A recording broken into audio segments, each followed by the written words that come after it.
Hello students, welcome to the lecture on pricing strategy, and after the lecture we will be able to learn the following objectives.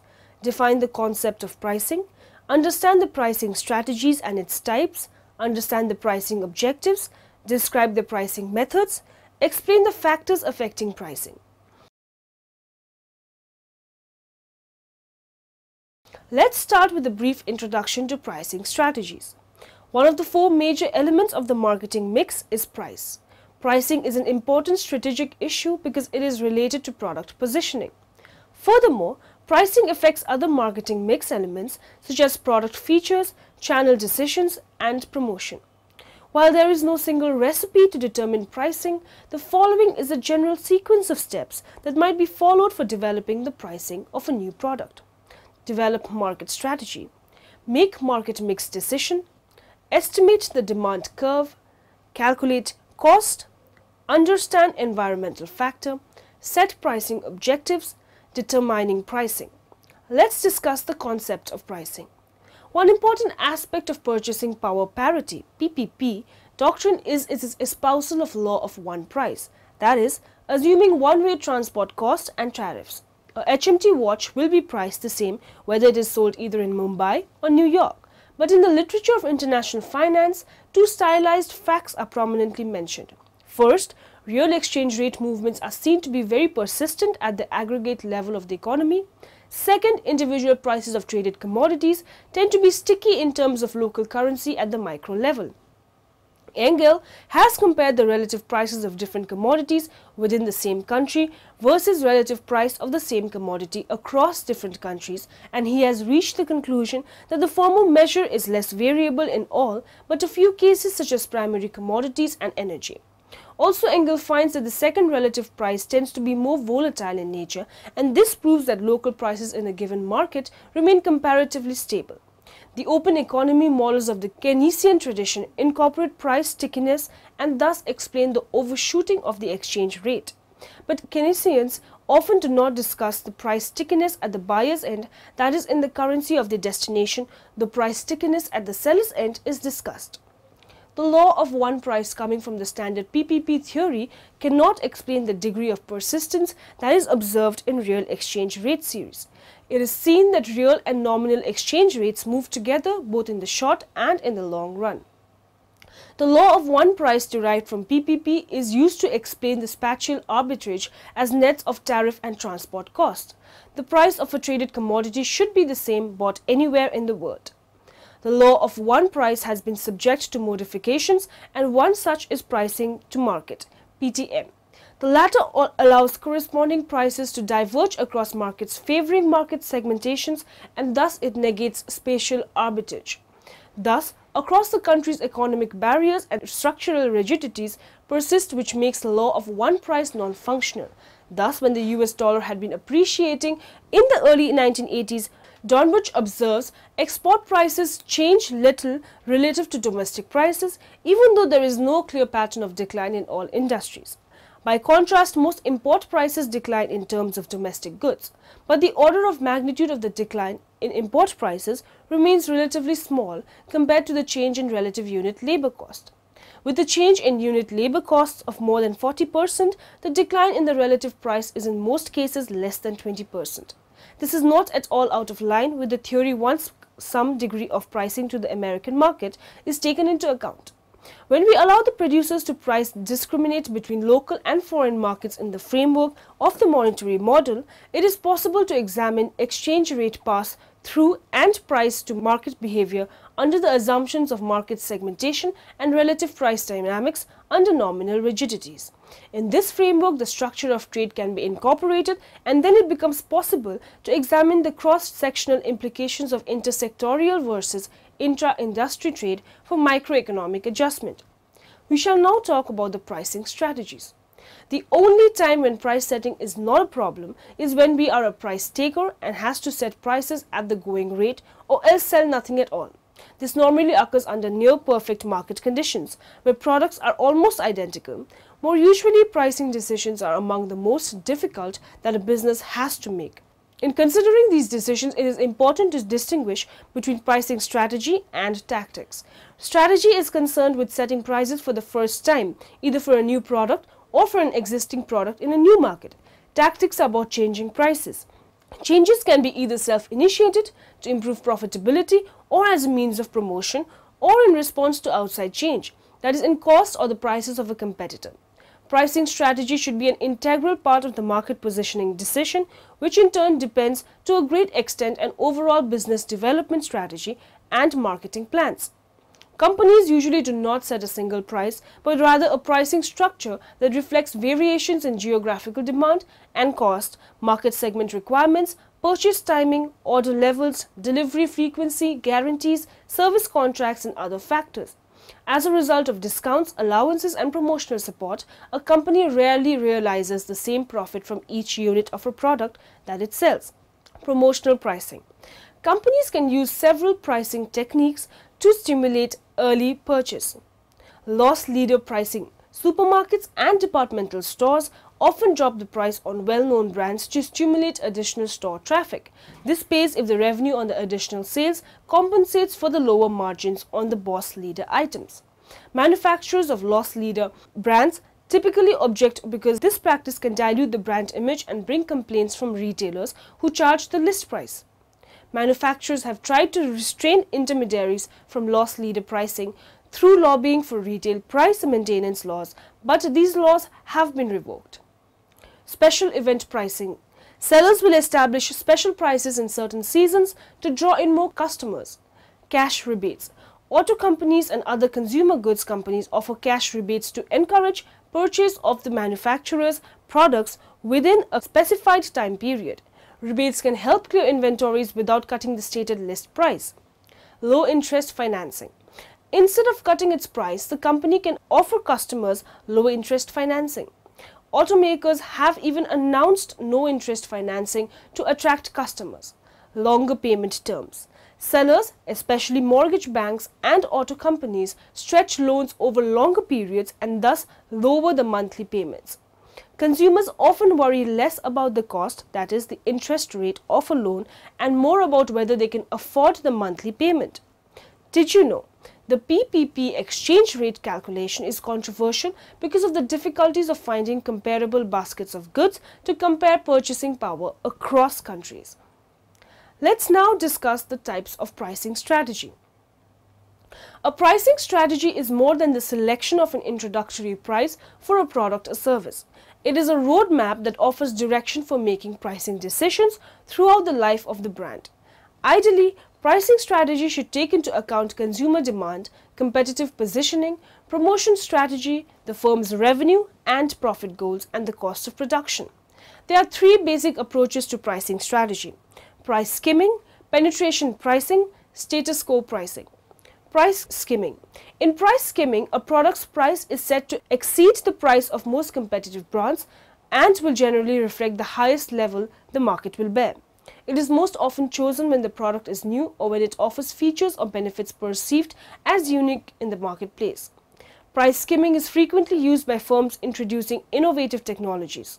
Over time, as competition increases and the novelty wears off, the high introductory price is often lowered considerably.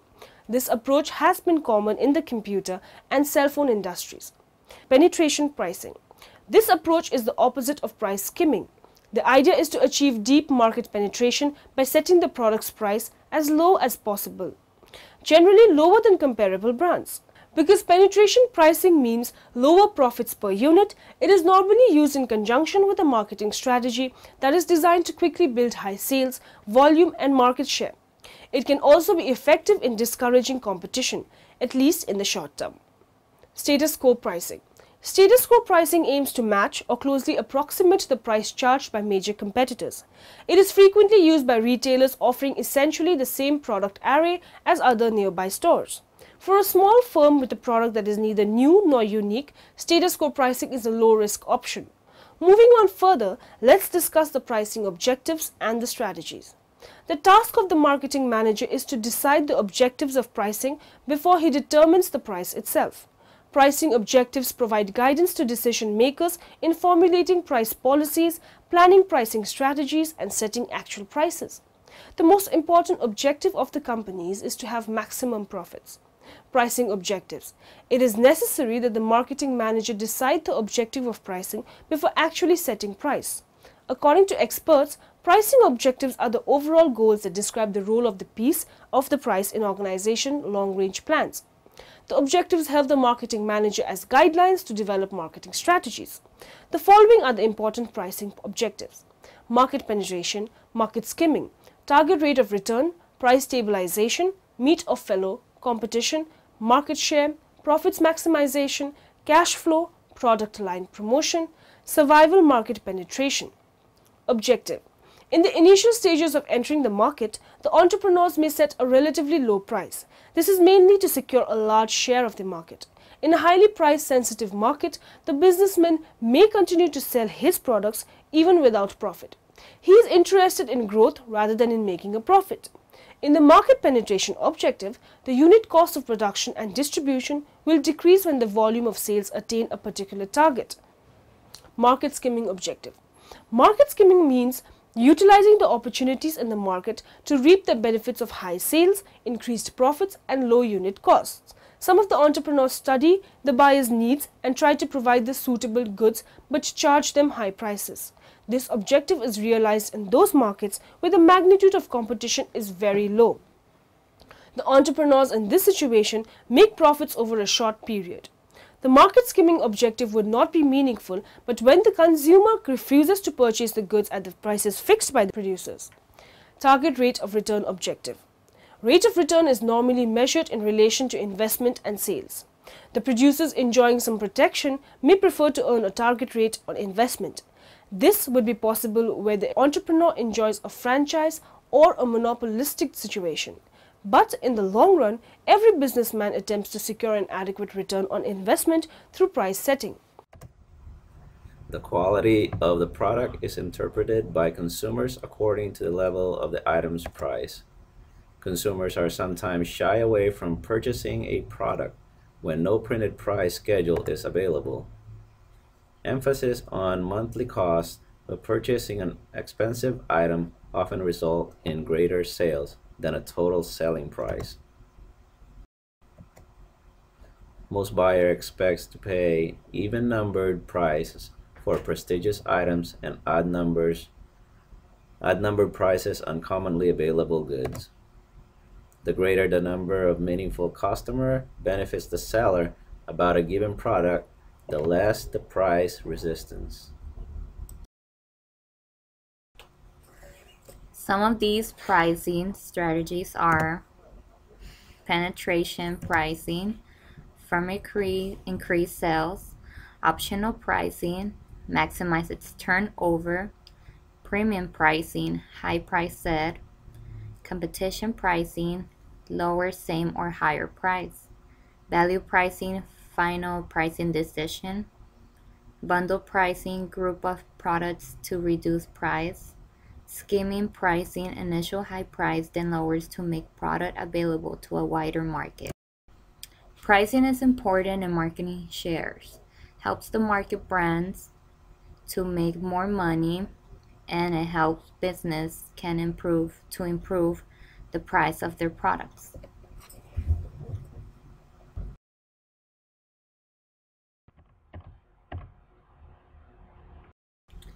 Okay, I'm going to break down the 5 main pricing strategies. First is price skimming.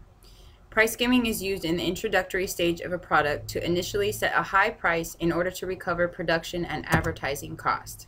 The extra money is then reinvested into more product. There must be a high demand for a product when a price skimming strategy is used. The second strategy is penetration pricing.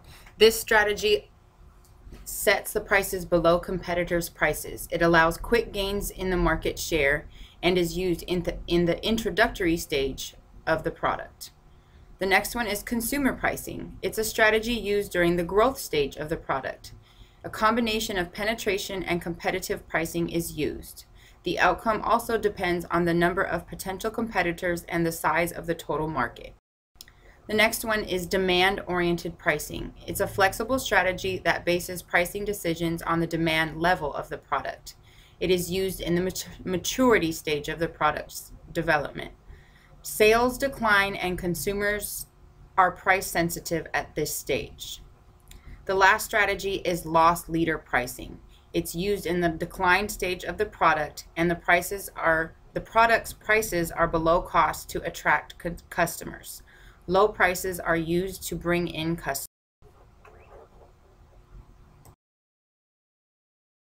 Factors affecting the price of the product: the degree of competitive pressure, the availability of sufficient supply, seasonal or cyclical changes in demand, distribution costs, product's life cycle stage, changes in production costs, and also prevailing economic markets' buying power. There are also some psychological considerations in nature. The quality interpreted by customers according to the price. Customers shy away when price is not visible on item. It is also better to show monthly cost in high-priced items than to show total selling price. Buyers expect to pay even-numbered prices for quality items and odd numbers for commonly available goods. Let's discuss the pricing methods. The use of a specific type of information on prices to represent the evolution of price in price index compilation. The specific type of information specifies the method. As this sounds quite abstract, an example is informative. The unit value method is the use of income divided by quantities sold as price information in price index calculation. The ideal pricing method is transaction pricing, which is the use of actually paid prices of individual transactions that are repeated in every survey period. Price index theory is built on the assumption that this ideal pricing method is used or sufficiently approximated. However, pricing methods in practice, and especially in that of SPPI, stray from this ideal. The closer a pricing method is to transaction pricing, the better. Therefore, a pricing method can be rated according to how it compares to transaction pricing. Pricing mechanism is a limiting condition for the satisfaction in his options for choosing a pricing method. Pricing methods are therefore downstream from pricing mechanisms. Pricing mechanisms are in turn downstream from the nature of the product. A pricing method is solely concerned with what type of data is used to measure or estimate the evolution of prices. These issues do not convey difficulties that are specific for services, so they do not deviate from standard practice of manufacturing. Pricing method is also not concerned with preceding phases in SPPI development when the goal regarding coverage of the SPPI is decided, like in or exclusion of subcontracting taxes, subsidies, import and export. The types of pricing methods. In product pricing, we have to make a decision what kind of a pricing strategy are you going for. The strategy of choice depends quite a lot on product itself and its competitors. Expensive pricing. People generally have a pretty good idea what is cheap and what is expensive. If we are going for expensive pricing, our product has to feel expensive. Our role here is to increase its perceived value. Packaging and design. Every high-priced item one buys comes in a fancy box. Product has to look expensive. We can do this also with digital products. Just spend time on some high-end products websites and take note of what makes that website look expensive. Start with making our website look expensive and make our product look fancy too. When it comes to information products, then PDF ebooks will always seem cheap. Everybody knows how to create a PDF document, and no, it does not take much. We recommend against it. Online courses, e-learning environments and information products shipped physical media DVDs will always seem more valuable. Format. Product differentiation. Do not be like most products in a category. Repackage it into a different format, one that no one else is using. For instance, if everyone else is selling ebooks on topic, do product in video. Video products always look higher class compared to text-only products. Cheap pricing can sometimes be better. The most proven pricing strategy in a competitive market is doing it cheaper than others. People like to get stuff cheap. This is the best strategy to choose if our product is very similar to the others in the market. Cheap product pricing does not necessarily mean that we have to be the cheapest in the market. Testing a higher than average price for a product is a good thing to do. If we test a higher price and it brings in the same number of responses as the lower price, we immediately increase profits. Generally, higher price should reduce the number of sales. The theory of market elasticity says that the number of sales will go down when the price goes up and vice versa. The question is, by how much? If it is just a modest decrease, we will do better at a higher price because we will generate more profit and possibly bring in higher quality clients that will spend more money later. If we make the price too high, our sales will drop precipitously to a point where we are bringing in too few new customers to maintain cash flow. This is usually easy to notice and fix. When we enter an existing market with a product that is not significantly different or better than the competitive products, the market experience is that we usually find more success when selling the product at a discount. When there is an established price for the same type of product, then it is easy for the customers to figure out what is the average price. If we can sell at a significantly cheaper price, we can sometimes enjoy a very strong response. Other methods of pricing. There are other pricing methods which may be used by operators depending on the individual operation, and some may use a mixture of a number of methods. Forward pricing. The marketer will calculate the total cost of the ingredients and then add additional money as the gross profit. This is often expressed as a percentage and referred to as the gross margin, and similar groups of products, example all starters, will often have a similar percentage of profit applied to them in order to ensure that an overall gross profit target is achievable. Backward pricing. Backward pricing is used when the marketer has an idea of what the market will pay and has an idea of the amount of gross profit required. This allows them to perform a calculation which will give a value for the amount of money which can be spent on ingredients. This is often used when pricing products on a competitive basis.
We shall now discuss the factors affecting pricing. Having a pricing objective is not enough. A firm also has to look at a myriad of other factors before setting its prices. Those factors include the offering's cost, the demand, the customers whose needs it is designed to meet, the external environment, such as the competition, the economy, and government regulations, and other aspects of the marketing mix, such as the nature of the offering, the current stage of its product life cycle, and its promotion and distribution. If a company plans to sell its products or services in international markets, research on the factors for each market must be analyzed before setting prices. Organizations must understand buyers, competitors, the economic conditions, and the political regulations in other markets before they can compete successfully. Did you know? One of the most famous price-fixing schemes involved Robert Crandall, the CEO of American Airlines, in the early 1990s. Now, in the end, let us summarize what we have learned in this lecture. Geographical pricing involves the company in deciding how to price its products to different customers in different locations and countries. Supermarkets and departmental stores often drop the price on well-known brands to stimulate additional store traffic. Companies often adjust their basic price to accommodate differences in customers, products, locations, and so on. Pricing factors are manufacturing cost, marketplace, competition, market condition, and quality of product. Backward pricing is used when the marketeer has an idea of what the market will pay and has an idea of the amount of gross profit required. Price elasticity or people's sensitivity to price changes affects the demand for products. Think about a pair of sweatpants with an elastic waist.